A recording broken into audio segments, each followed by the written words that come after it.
Juan Battista Alberti fue uno de esos genios del Renacimiento italiano, absolutamente reconocido incluso por sus contemporáneos. Criptógrafo, matemático, filósofo, humanista, arqueólogo, músico, poeta, lingüista. En su Tratado de la Pintura se dedica fuertemente a teorizar sobre esto y sentará las bases de todo lo que se hará a partir del 400 italiano. Hoy nosotros vamos a ir a conocer la letra directa de Alberti.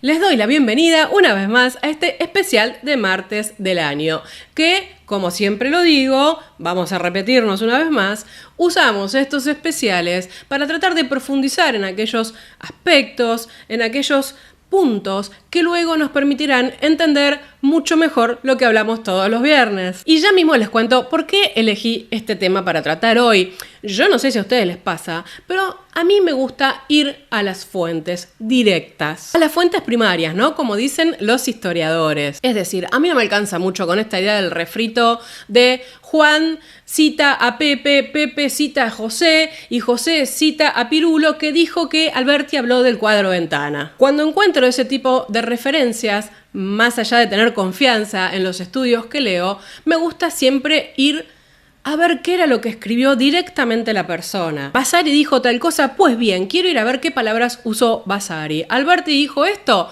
quiero leerlo directamente. Leonardo escribió tal cosa, quiero ir a la fuente, porque ya de por sí tenemos un gap bastante grande en las traducciones. Y además de esto, las citas incluidas en estudios, por supuesto, están orientadas al objetivo del estudio. Entonces, siempre es sano, diría yo, y bueno, poder contextualizar un poco más a qué venía eso. Y resulta que hace unas cuantas semanas atrás, a cuenta de buscar sobre la figura del admonitor en los cuadros, decidí repasar por enésima vez, a esta altura creo que lo he leído, el Tratado de la Pintura de Alberti.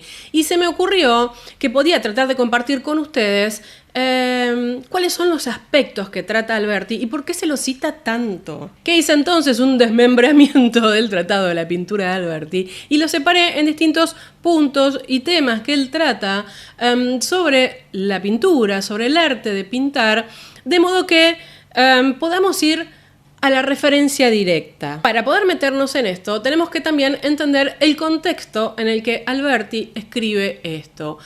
¿Qué estaba pasando en la sociedad del Renacimiento italiano? Entonces, ya saben de qué va esto. Yo hablo un montón y me voy apoyando en algunos ejemplos.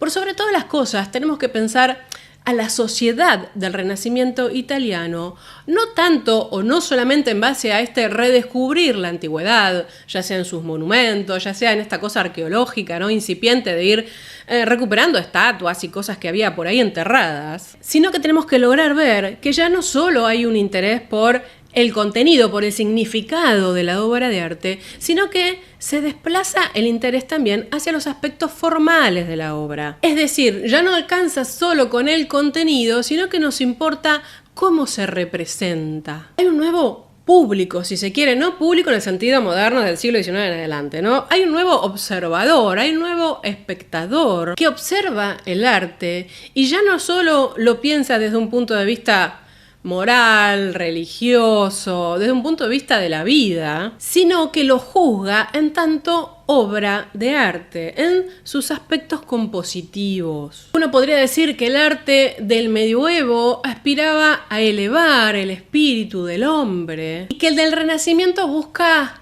encantar al hombre. Se empieza a desarrollar una suerte de arte autónomo, no necesariamente utilitario, que no tenga un objetivo o un sentido trascendental, sino que sea digno de ser disfrutado. Algo muy similar a lo que pasaba en la antigüedad clásica, solo que en el Renacimiento ese arte que también era valorado en la antigüedad con una suerte de finalidades mucho más amplias, decía yo para no irme de tema, en el Renacimiento se entiende que este arte de alguna manera es disfrutable y que mejora la calidad de vida. El arte, más allá de su belleza, más allá de su contenido espiritual, podía ser de alguna manera un educador de la humanidad. Y empiezan a pasar hechos contundentes, muy importantes.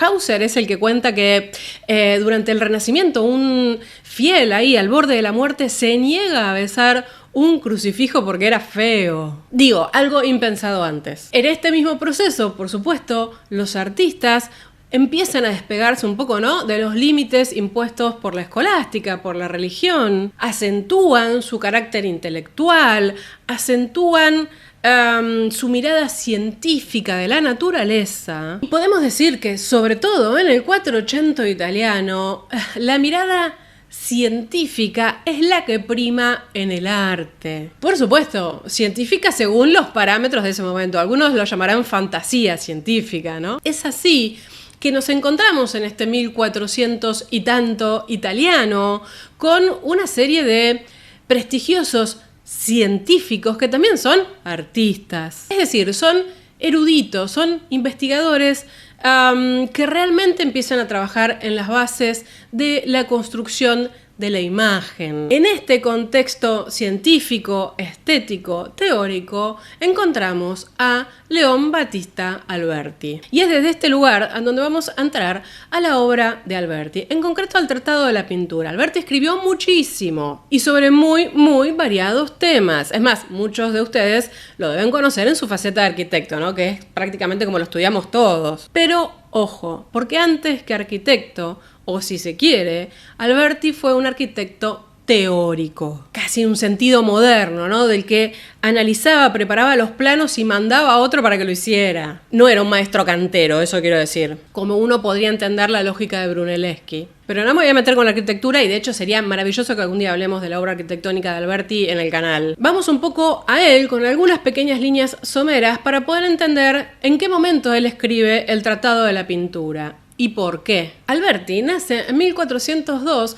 en el marco de una familia exilada de Florencia. Él nace en Génova. Su familia había sido expulsada de Florencia y no podía regresar ahí. Alberti volverá ya de bastante más grande. Ya desde muy jovencito su padre lo inscribe en un gimnasio. Es un tipo que se dedicó fuertemente a la actividad física. De hecho, se cuentan cosas de él increíbles, ¿no? Como que hacía salto en alto, no sé, de 1,80 m sin tomar carrera, bueno, un poco una exageración, pero esto iba muy acorde con ese ideal griego, ¿no?, de mens sana in corpore sano. Y en 1421 ingresa ni nada más ni nada menos que la Universidad de Bolonia. Durante 7 años estudió en la universidad, es decir, él tiene una formación humanista, teórica, intelectual. Es en este periodo donde, bueno, muere su padre, tiene su familia tremendos problemas económicos, él vive momentos muy estresantes y en esencia se refugia en sus estudios, sobre todo legales,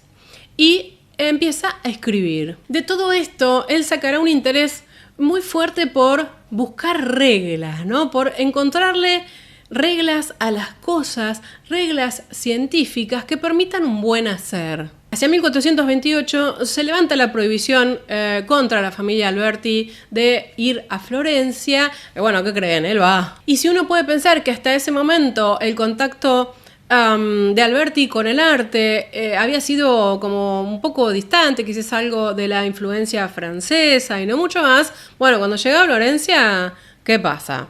Brunelleschi. Él arriba nuevamente en 1434 con la comitiva papal. Alberti fue, en cuanto legalista, jurista, fue secretario del papado durante, si yo mal lo recuerdo, 3 papas distintos. Y se estaba cerrando la cúpula de Florencia. La cúpula de Santa María del Fiore, ¿no? Ya estaban en la fachada las esculturas de Donatello, ya estaban las primeras puertas del bautisterio, ¿no?, que había hecho Ghiberti. Masaccio y Nani de Banco ya habían muerto, pero había mucha obra de ellos pululando por ahí. Debe haber sido un impacto muy fuerte. Entró en un ámbito revolucionario del arte. Y es así que él decide escribir el Tratado de la Pintura. Y hace ahí un cóctel maravilloso, diría yo, porque, en cuanto a su formación de humanista, él había leído los antiguos. Cuando uno lee el Tratado de la Pintura y también lee cualquiera de sus otros tratados sobre matemática, geometría, sobre escultura, etcétera, etcétera, Vemos cómo él recupera las teorías de la antigüedad, pero no solo las asimila, sino que las ayorna, las complementa, las desarrolla en función de lo que estaba pasando en su época. Entonces vamos a ver qué es lo que él escribe allí, qué cosas procura aportar a los artistas, cómo se relaciona él con la pintura, porque él pintó, y algunas otras misceláneas más, créanme. Yo estuve trabajando en el Tratado de la Pintura, que es una traducción al español de la traducción, que me pareció que es la más completa, hizo John Spencer. Porque hay que decirlo, Alberti también era un traductor, entonces él escribe en latín, traduce al vulgare, es decir, hay distintas versiones. Yo solía maravillarme y al mismo tiempo apenarme de que tantas excelentes y superiores artes y ciencias que vienen desde nuestro más vigoroso pasado pareciera que en la actualidad están faltando y que se ha perdido casi por completo. Por las obras que aún se conservan y por las referencias que conocemos de ellas, sabemos que estaban por todas partes. En la actualidad es muy difícil encontrar pintores, escultores, arquitectos, músicos, geómetras, oradores, videntes y otros intelectuales igualmente distinguidos y sorprendentes, y solo unos cuantos de ellos son dignos de elogio. Así como muchos han dicho, yo creo que la naturaleza, que es el origen de todas las cosas, ha envejecido y está cansada. Ya no ha producido ni genios ni gigantes, que en su época de mayor juventud y de mayor gloria los había producido tan maravillosa y abundantemente. Por esto es que Alberti empieza a escribir. Ahora, antes de meternos con los temas que él trata, vamos a tomar algunas consideraciones. El Tratado de la Pintura se escribió en 1436, es decir, es una obra prácticamente de inicios del siglo XV, por lo que tiene algunos conceptos, algunas ideas que por supuesto se han demostrado quizás distintas o que se han superado en los siglos posteriores. Aún así, no podemos no considerarlo como el primer tratado moderno sobre la pintura. Pensemos que los escritos de Leonardo fueron publicados 100 y pico de años después de la muerte de Leonardo. Es decir, Alberti escribe en un momento medio de transición, ¿no? Estamos todavía en la Edad Media. Es cierto que este es un momento en el que se teoriza, en el que se escribe mucho. También tenemos a Cennino Cennini escribiendo prácticamente en contemporáneo. Pero realmente el impacto casi inmediato del Tratado de la Pintura de Alberti fue descomunal. Incluso, aunque el arte al que se refiere Alberti mantiene todavía este esquema, ¿no?, de maestro-aprendiz, como si fuera cuando hablamos del gremio de San Lucas, por ejemplo. De alguna manera, el propio tratado, vamos a ver que proporciona las herramientas para romper con esto. Entonces, ahora sí, ¿cómo es que Alberti busca, tanto en el pasado como en los contemporáneos, estas reglas que servirán a las artes figurativas? Bueno, primero, mucho del tratado de Alberti está relacionado con la obra de Brunelleschi, Perspectiva Matemática, Donatello y Masaccio. Toma los medios, los objetivos y los resultados de este arte. Incluso hay que decirlo, él escribe el Tratado de la Pintura y de alguna manera se lo dedica y se lo manda a Brunelleschi. He llegado a comprender que en muchos hombres, pero especialmente en ti, Filippo, y en nuestro querido amigo Donato, el escultor, y en otros como Nencio, Luca y Masaccio, existe una capacidad para realizar cualquier cosa digna de alabanza. Por lo tanto, yo creo que el poder adquirir un amplio reconocimiento en cualquier arte o ciencia reside en nuestra dedicación y diligencia, más que en la época o en los dones de la naturaleza. Esto es clave. Discute la idea de lo que nos viene dado por alguna cosa mágica, nacemos genios, y dice, hay que esforzarse, hay que estudiar, hay que seguir reglas. Y si bien él podría ser considerado un pintor diletante, alguien que lo hacía por placer, de hecho él mismo habla un poco de esto, lo vamos a recuperar más adelante, bueno, lamentablemente no ha quedado ninguna obra ni escultórica ni pictórica de Alberti, solo tenemos su maravillosa obra arquitectónica. Así que nos vamos a tener que servir de otros ejemplos. Lo importante acá es que filosóficamente, al igual que sus contemporáneos, Alberti entiende que la naturaleza es homogénea y amorfa. Por tanto, tiene que ser estudiada a partir de sus partes visibles. El hombre, la naturaleza, las matemáticas son aspectos de esto. Tanto el hombre tiene que usar las matemáticas para analizar y comprender a la naturaleza. Entonces, entender esta esencia del pensamiento de Alberti nos va a permitir abordar esa obra, que no la tomé por los libros que tiene 3 libros, libro 1, libro 2 y libro 3, que ahora los voy a mencionar soberamente, sino que la analicé y la voy a compartir en términos de los ejes temáticos que cruzan a toda la obra. En términos formales, el escrito tiene un libro primero que se dedica a las matemáticas, es decir, analiza ahí las raíces naturales, que son el origen de la naturaleza, también por supuesto, y del arte. El libro segundo, que es cómo todo esto se pone en manos del artista, ¿no? Cómo el artista puede llevar adelante el arte separado en sus partes y demostrar cada una de ellas para una buena construcción artística. Y el tercero, que es ya los medios y el objetivo, ¿no? La habilidad, el deseo, consejos para el artista, para que desarrolle un arte que tienda a la perfección. Ahora, ¿cuáles son los ejes que discurren por este libro y a los que nos vamos a dedicar parte por parte someramente, por supuesto, ¿no? Por un lado, lo que Alberti, generando una gran confusión en el mundo académico al día de hoy, llama più grassa Minerva. No se vayan, ahora lo explicamos. Lo otro tiene que ver con la matemática, con los aportes metodológicos. Y el otro eje, que para mí es el más importante porque es casi hacia lo que apunta todo el Tratado de Alberti, tiene que ver con la historia narrada en una obra, que es lo que a mí me apasiona. ¿Qué es esto que aparece ya desde el libro 1, que Alberti llama più grassa Minerva? Está hablando ahí, en realidad, de la realidad visible. Hay una forma aparente, hay una forma presente, pero ¿cuál es la clave acá?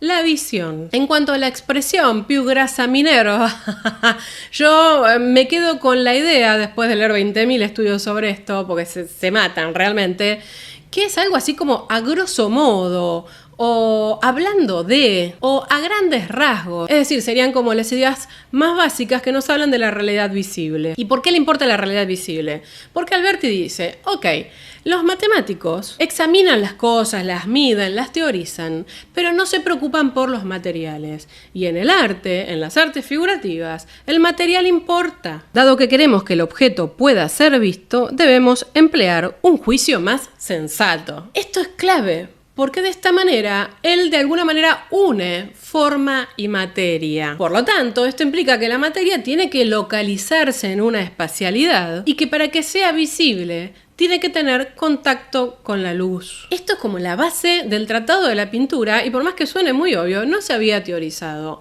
La visibilidad, la calidad material del objeto. Nadie podría negar que el pintor no tiene nada que hacer con las cosas que no son visibles. El pintor solamente se interesa por representar lo que puede verse. Y ahí empieza toda una serie de definiciones en las que no nos vamos a meter porque no venimos acá a aprender a pintar, pero dice, bueno, el punto es la figura mínima que no puede dividirse. Y una figura es todo lo que se localiza sobre una superficie que el ojo puede ver. Por tanto, la superficie también es un plano de lo visible. Y Alberti recupera, la luz es esencial en todo esto porque los filósofos ya dicen que nada puede verse si no está iluminado y coloreado. En esencia dice, usemos las matemáticas, usemos la geometría, pero prestemos atención a lo visible. Lo invisible no nos interesa. Y ahora viene algo clave entonces, algo que en honor a la naturaleza y a lo visible a través de la luz, Alberti rechaza profundamente, que son los fondos dorados típicos medievales. ¿Por qué? Porque la luz que se aplica sobre un fondo dorado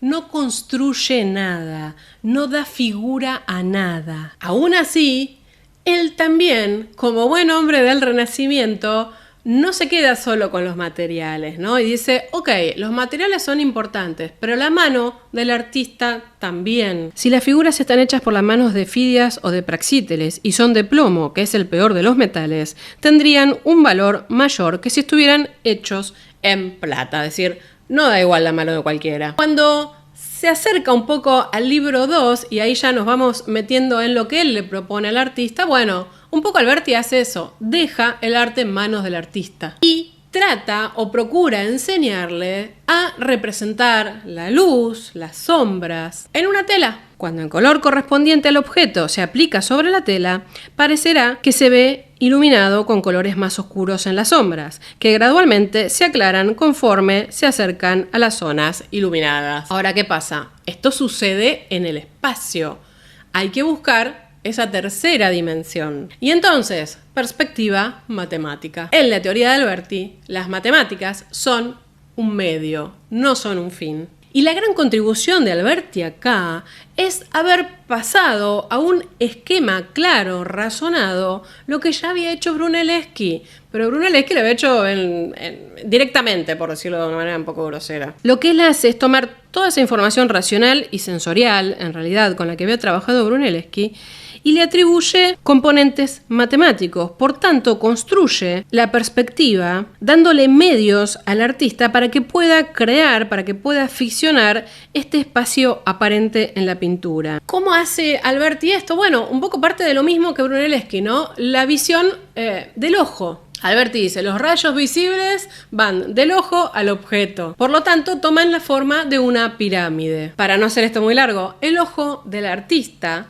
es la referencia para reproducir esa pirámide en el plano, para poder trazar en el plano todas las líneas. Es como si los rayos fueran compases que permiten dimensionar la altura, el ancho y el espesor de los objetos observados. Esta idea de tomar como base la postura del artista, del observador, es una construcción arbitraria. Quiero decir, no apela a una realidad. Es como encuentra él la forma de lograr una perspectiva que parezca real. En función de esto, las matemáticas van a ser útiles para el artista para que pueda controlar el espacio en la construcción de la perspectiva. Y para eso también tiene que proveerles un modelo de proporciones humanas.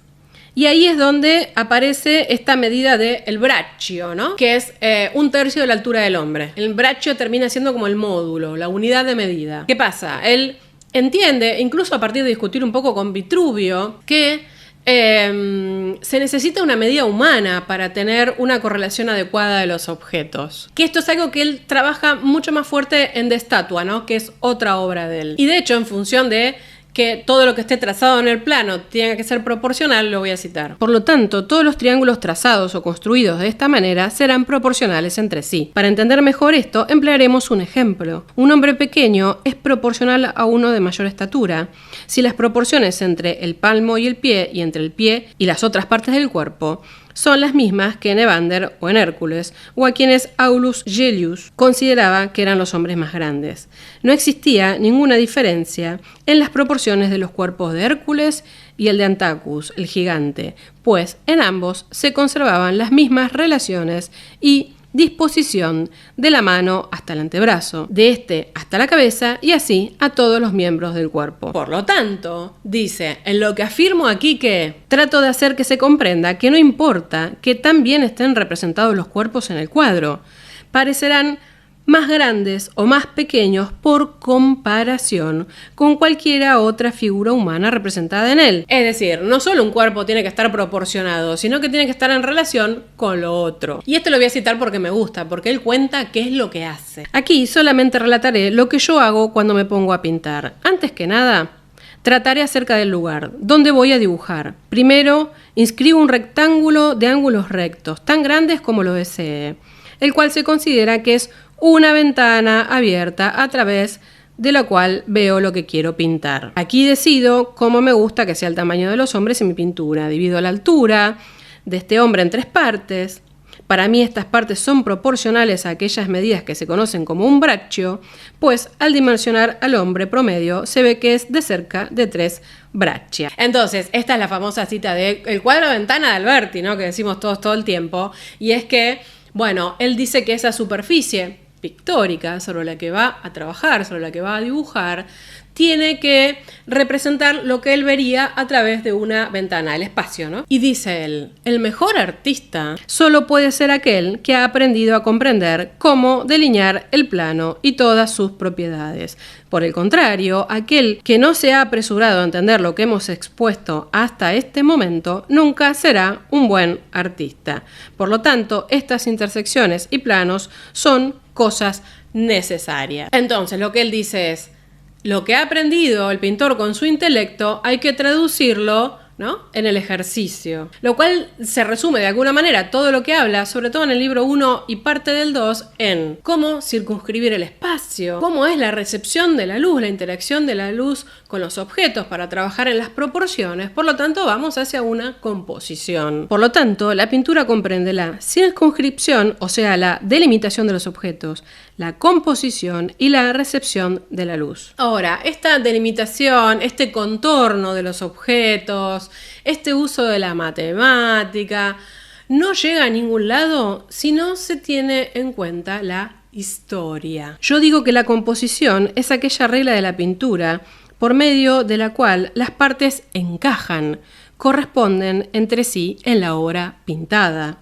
El trabajo más importante del pintor es la historia. Los cuerpos son parte de la historia, los miembros son partes de los cuerpos y los planos son parte de los miembros. La circunscripción o delimitación no es sino una determinada regla para dibujar el perfil o límite de los planos, dado que algunos de ellos son pequeños, como en los animales, otros son grandes, como los de las edificaciones y de los colosos. Ahora, para hablar de la historia, primero, no deberíamos confundirla con lo que se entiende por historia en cualquier otro lado. Hay que asociarlo a lo que dice Alberti dentro de este libro. Quiero decir, no estamos hablando de stories, historias, o lo que uno podría entender a partir del siglo XVIII y XIX. Y acá la cosa se vuelve muy interesante, porque es donde él empieza para mí a tirar como muchos tips, ¿no? De cómo hacer la historia dentro de la composición. Por supuesto, él tiene su gusto. Dice, los mejores temas para tratar un cuadro tienen que ver con las escrituras antiguas, ¿no?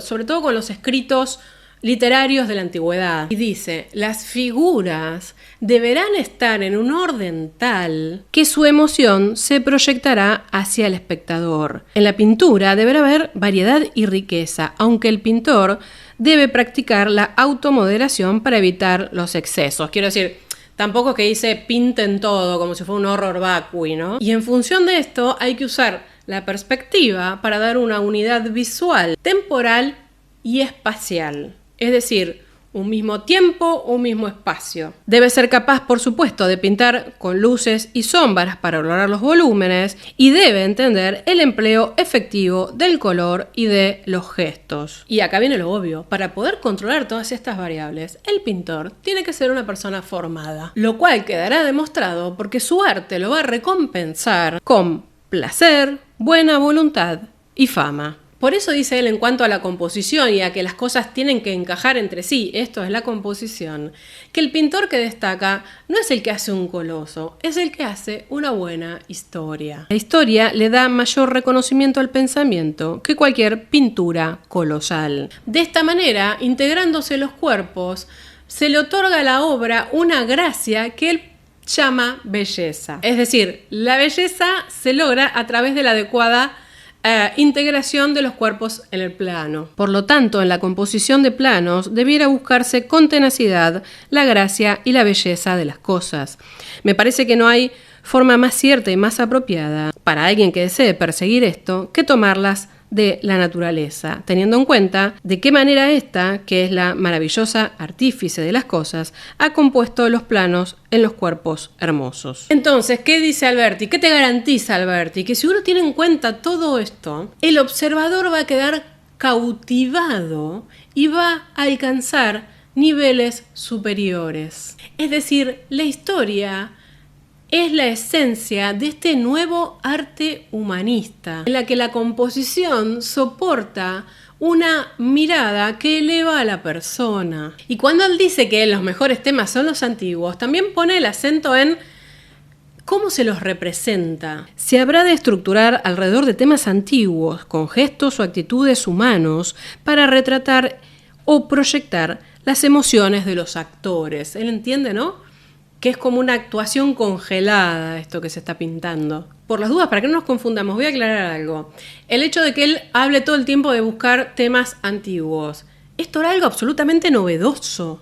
Piensen que venimos del medioevo, en donde los temas de la antigüedad, mitológicos, no existían. Aún así, él aconseja, por ejemplo, dejar de lado los temas eróticos o tristes.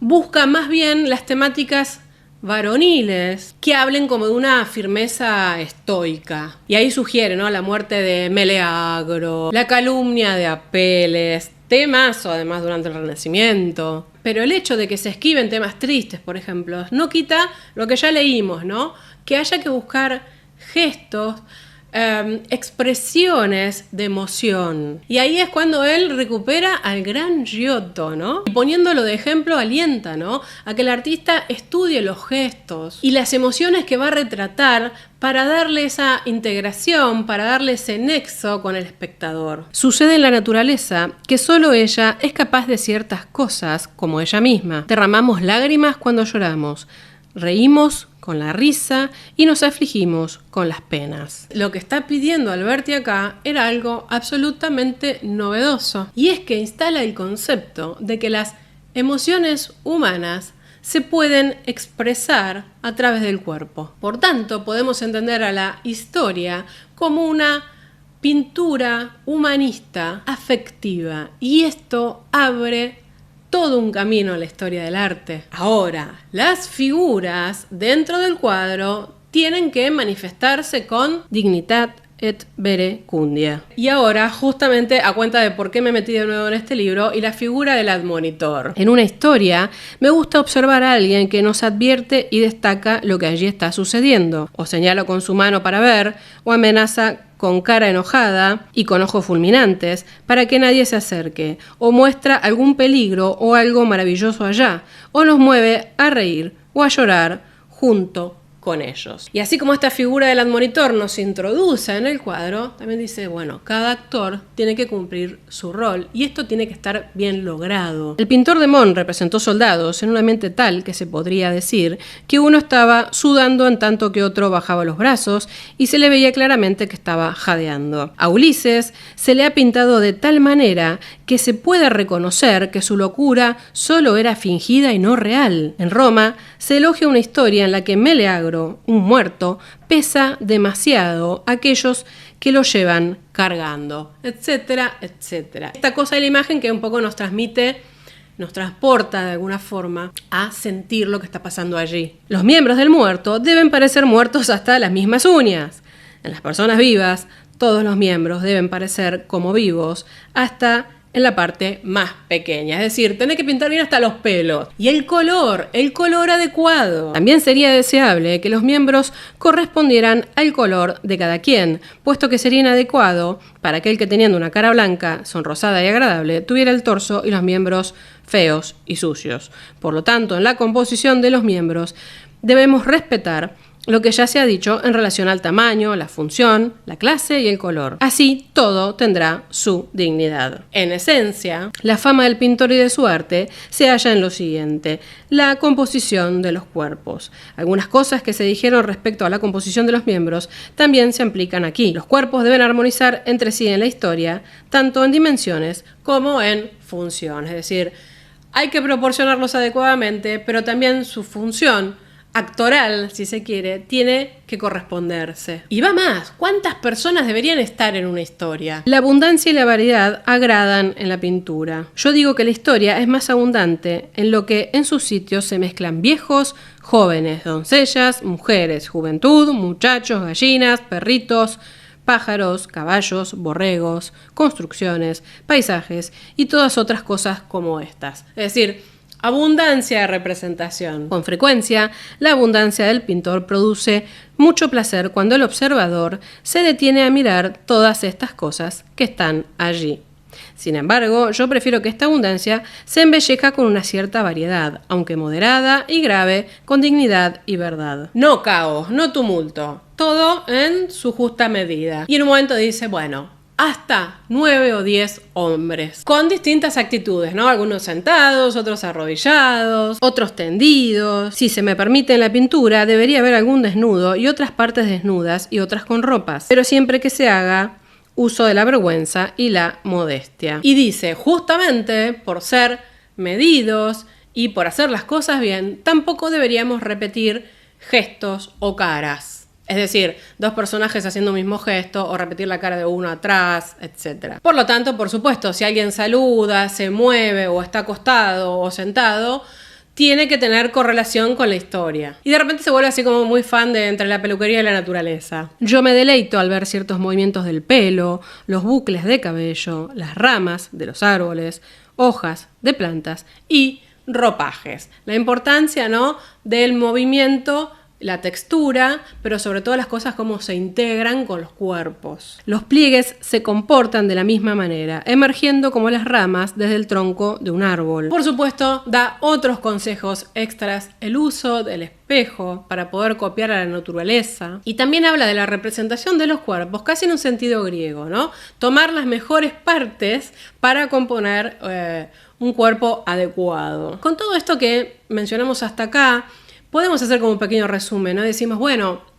Alberti busca la variedad, busca que haya representación de distintos sexos, de distintas edades, de distintos animalitos de la naturaleza, el cuidado en la gesticulación, en la composición.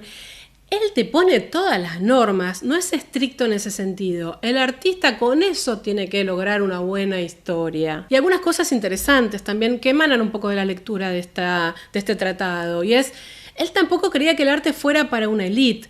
Entendía que la obra de arte tenía que de alguna manera explicarse, llegar a un espectador. Es decir, tenían que ser de interés universal, pero a la vez, claro, tenía que ser lo suficientemente humanista la obra de arte para despertar el interés intelectual. ¿Y cómo pensaba él la pintura? ¿Qué era lo que entendía él de la pintura? Que había una fuerza superior en la pintura, porque se lograba que estuviera presente aquellos que no estaban. En ese sentido hay como mucha admiración de Alberti por el pintor y por la pintura, ¿no? Traer la ausencia y convertirla en presencia. Por eso también deleita el alma y nos acerca a la belleza. Ahora, un último punteo de algunas cosas que me interesaría que también quedaran de esta entrada. ¿Cuál fue el objetivo de Alberti a través de todos sus tratados, no solamente de esto? Alberti no trató nunca de crear algo nuevo, de desarrollar una teoría. El objetivo de él era ser un divulgador, era observar qué era lo que se hacía, qué era lo bueno, cómo se avanzaba y traducirlo en reglas para que le sirva a mucha gente. ¿Se imaginan que esto tuvo impactos fuertísimos en los pintores y también en la sociedad? Y de hecho, apenas publicado el Tratado de la Pintura en 1436, ya mismo en Florencia, vemos pintores que empiezan a trabajar en esta orientación, no solo en la perspectiva, sino en la interacción de las figuras. Pensemos incluso en Fra Angelico. Y si avanzamos en los años, bueno, pensemos en la Escuela de Atenas de Rafael. Por otro lado, un impacto que se comenzará a desarrollar en este momento y que avanzará en los siguientes siglos, es lo que hablé yo del tema de la relación maestro-discípulo, ¿no? En términos de los gremios. De alguna manera, al Alberti proponer que el pintor se forme en una academia, es decir, que tenga conocimientos teóricos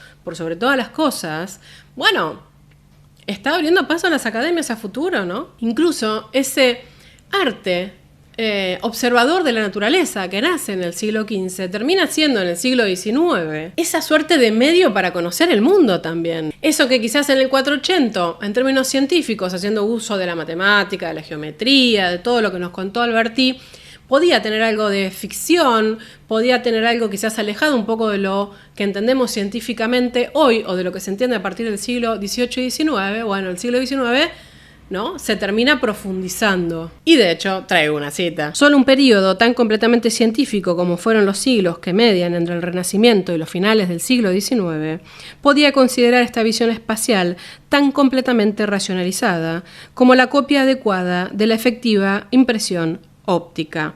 Uniformidad y congruencia precisamente eran consideradas durante todo este periodo como los más altos criterios de verdad, dice Hauser, ¿no? Y ya para cerrar, dos cositas. Alberti y la pintura. ¿Qué hacía él cuando pintaba? Ahora permítaseme que me refiera a mí mismo. Siempre que regreso a la pintura para divertirme, lo cual hago con frecuencia, cuando estoy cansado de los asuntos más estresantes, me dedico a ello con tanto gusto que me sorprendo de que de pronto hayan pasado 3 o 4 horas. Se la pasaba pipa pintando Alberti, parece. Y él hace también una expresión de deseo en su libro. Yo tenía que decir esto acerca de la pintura. Si son cosas útiles y les ayudan a los pintores, yo solo pediría como recompensa por mi esfuerzo que pinten mi imagen en sus historias de tal manera que se vea agradable y que me vea como un estudioso del arte. Me encanta esta solicitud. Como ya dije, lamentablemente no se conserva ninguna pintura